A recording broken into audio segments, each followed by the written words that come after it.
para a higiene bucal.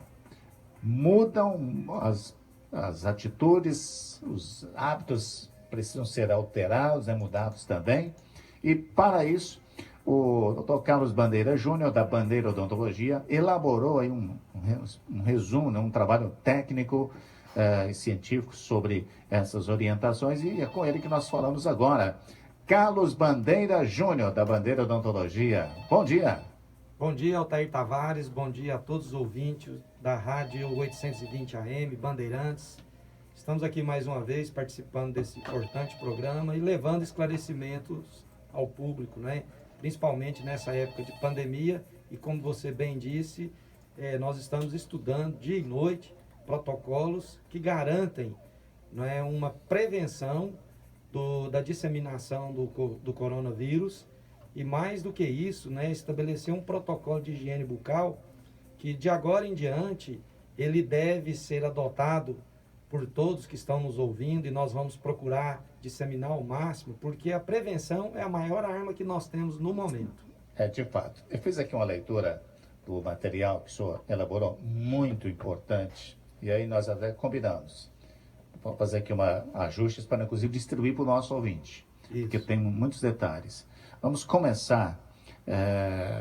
O senhor faz aqui no trabalho uma preocupação em relação ao material da higiene bucal e, logo de início, traz aqui uma preocupação sobre o modo como o senhor fala de filtros, né? Ou seja,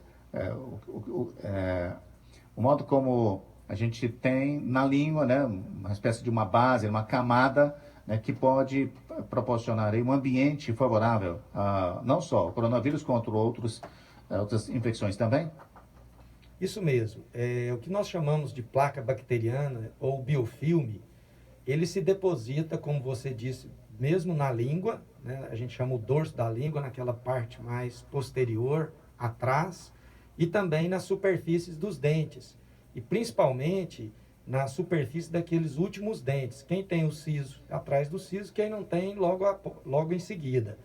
E esse biofilme ou placa bacteriana, ele serve de substrato, ou seja, assim, um depósito onde bactérias, outros parasitas e mesmo o vírus, ele consiga proliferar. Então, a remoção da placa bacteriana, a remoção desse biofilme, ela deve ser feita de forma meticulosa, tanto nos dentes quanto na língua. Eu entendi que o senhor está orientando aqui nesse trabalho que a pessoa faz, antes de usar a máscara, uma profunda higiene bucal. Como? Exatamente. Também eu gostaria de salientar, e você citou isso aí, que a máscara ela deve ser higienizada. Você deve ter várias, né, para estar aí trocando a cada 2 horas, principalmente quem está trabalhando nesse momento. Profissional da área de saúde, mais cuidado ainda. Mas eu quero me deter a essa questão do protocolo que é indicado à população, que depois que você remove a máscara, chega em casa, o banho, né? E depois fazer a higiene bucal. Quais são os passos que nós estabelecemos? Assim, passos a serem cumpridos. O primeiro é o uso do fio dental e também da escova interdental. O fio dental é para os dentes anteriores, da frente. E a escovinha interdental, ela deve ser usada nos dentes posteriores, do canino ou da presa para trás. Por quê? Porque nesses dentes posteriores, o fio dental não é eficaz para remover toda a placa bacteriana. E também você deve fazer isso de forma suave. Segundo passo, então depois do fio dental, depois da escova interdental, aí você vai utilizar a escova mesmo, para terminar de remover a placa e o biofilme. O que eu coloquei através de estudos, né, que nós estamos aí observando e lendo constantemente, é que nesse momento as cerdas da escova, preste bem atenção, elas devem ser transparentes. Por quê? Porque você observa visualmente a presença de sangramento, e o sangramento é mais uma porta de entrada para a disseminação de bactérias e vírus. Olha que tem pessoas jovens falecendo. Sexta-feira eu tive no nosso convívio, através de um abscesso, uma inflamação na garganta, não foi detectado o Covid. Esse jovem de 21 anos veio a falecer. Por quê? Porque disseminou através da faringe para os pulmões. Então, a boca é a porta de entrada. Então, você precisa de analisar na escova, cuidadosamente, se existe esse sangramento, se tem muita placa. A escova também, ela deve ser higienizada, ela é de uso individual. Higienizada de que forma? Depois no protocolo que eu vou disponibilizar, você vai observar com um copinho e uma solução de clorexidina a 0,12%. Então você higieniza com água corrente, mergulha num copo descartável, o copo é descartável nessa solução, certo? Você encontra em farmácias. E aí deixa ali por um período de 20 a 30 minutos. A solução é Clorexidina a 0,12%. Não confundir com cloroquina, né? Não, isso vai dar um problema danado. Clorexidina, a 0,12. E 0,12. Enxagou, vai condicionar a escova em um porta-escova, aqueles individuais, separados. E aí o senhor está orientando a fazer isso depois de cada escovação. Tem gente que fica um ano sem fazer higienização nenhuma com a escova, doutor? E também coloca em porta-escovas coletivo, por exemplo, o marido junto com a mulher, ou às vezes um porta-escova que os filhos também colocam elas próximas. Então isso é para evitar a reinfecção. Caso tenha uma pessoa contaminada, não só pelo coronavírus, mas pelos problemas que nós sabemos que são transmissíveis, como a cárie e a doença da gengiva, dentre outros, isso pode agravar nesse momento, né, que começou uma circulação maior agora de pessoas. Muitos ainda não usam máscaras, não usam a etiqueta respiratória, vamos dizer assim. Então é importante esse cuidado com a escova, porque ela pode ser um objeto de reinfecção e disseminação na família. Eu fico preocupado também, alguns levam para o trabalho e vão fazer a higienização ali. Então o cuidado ele tem que ser redobrado, não emprestar. Outra coisa que a gente observa, o creme dental para o colega ou para a esposa, empresta o creme dental para os filhos, isso não pode, é tudo agora de uso individual. Então, relembrando, primeiro passo, fio dental, escova interdental. Segundo passo, a escova e as recomendações que eu citei, né, que tem que ser cerdas brancas nesse momento. Vamos lá para o terceiro passo rapidamente. O terceiro passo é você escovar o dorso da língua. Tirar aquela placa. Tem as pessoas, se você quiser observar isso, você olha bem a sua língua lá no espelho, coloca ela bem para fora, aquela camada branca que nós chamamos saburrosa, aquilo cuidadosamente, tudo cuidadosamente para você não ferir. Você remove com raspador de língua ou com escovas que no dorso dela, ou seja, na parte posterior da escova, tem algumas estruturas ali meio rugosas que você também pode friccionar levemente na língua várias vezes. Passar a cerda na língua também pode?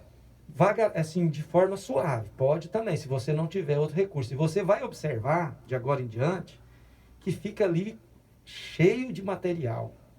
Né? Esse material que é o cuidado que eu estou pedindo, né, para que você abra bem a torneira depois, enxágua e comece a higienizar a escova um pouquinho com creme dental e depois mergulhar naquela solução de clorexidina. Você pode fazer isso com raspador de língua e também com a escova, caso você utilize para remover esse material do dorso da língua. E por último, sim. Você quer fazer alguma pergunta? Não, complementando. Então, no quarto passo e último, os enxaguantes bucais. Eles sempre foram importantes.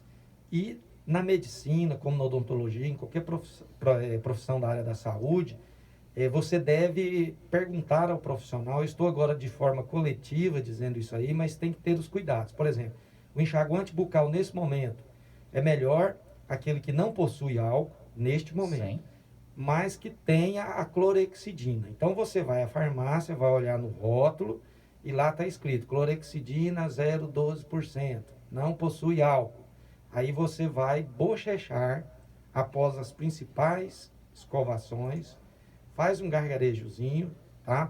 Ali na orofaringe, onde está depositado, porque nós sabemos que esse bochecho vigoroso é como uma onda de um tsunami que vem e leva tudo. Então, se você fizer isso aí, você vai dispersar as colônias bacterianas, você vai dispersar os vírus, e você consegue mecanicamente, tá vendo? Tanto que é importante, já eliminar. E a clorexidina também tem esse potencial antiviral que é comprovado através de estudos, não agora. São estudos com evidência científica ao longo aí de mais de 10 anos. E por países respeitados como a Suíça, Suécia, os Estados Unidos. Então, esse bochecho, no momento, é importante. É nesse trabalho que o senhor coloca aqui, a preocupação em que a pessoa também emitindo menos bactérias pela máscara para ela não voltar para o pulmão. Exatamente, o recontágio. Na odontologia, nós vamos ter que abordar muito de agora em diante a questão das pneumonias por aspiração, que podem ocorrer em decorrência dessas bactérias que colonizam a superfície, a cavidade oral. Então, de agora em diante, mais do que nunca, nós devemos nos preocupar. E só mais um detalhe rápido.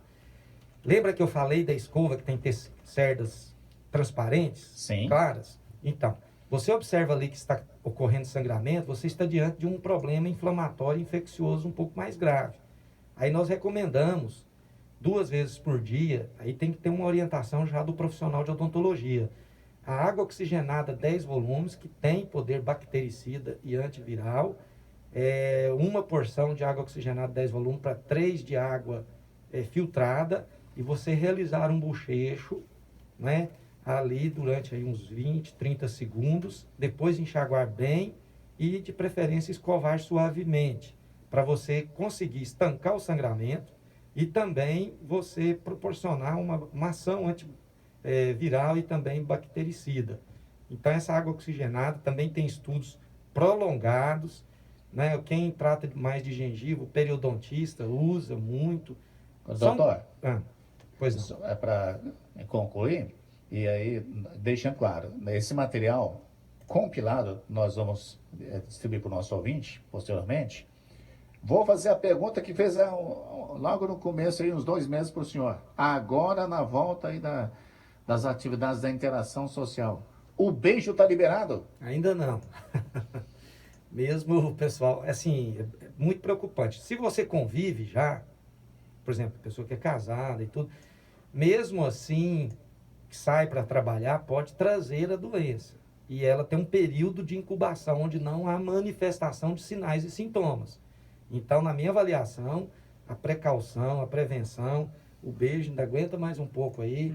Eu acho que esses 15 dias agora que nós observamos, né, igual eu vi ontem, alguns, porque eu estava saindo para trabalhar 1h15, às 13 horas e 15 minutos, tinha alguns restaurantes e bares no meu trajeto, lotado, parecendo assim que já ia ter uma final de Copa do Mundo, numa terça-feira. Então, pessoas que não estavam encontrando, se encontraram sem máscaras, e aí, assim, é uma preocupação que nós temos de agora em diante. Então, vamos observar bem, reforçar as medidas, tanto coletivas, individuais, como eu disse aqui hoje, para que possamos ter um quadro melhor com relação a essa pandemia, diminuindo o número de mortes. Essas orientações do Dr. Carlos Bandeira são muito importantes, como eu disse, nós vamos disseminar esse conteúdo, mas o ouvinte também pode acessar no Instagram, no @odontologiabandeira, e também no YouTube, canal Bandeira Odontologia, para ter esse resumo também, né, e mais informações. Dr. Carlos Bandeira,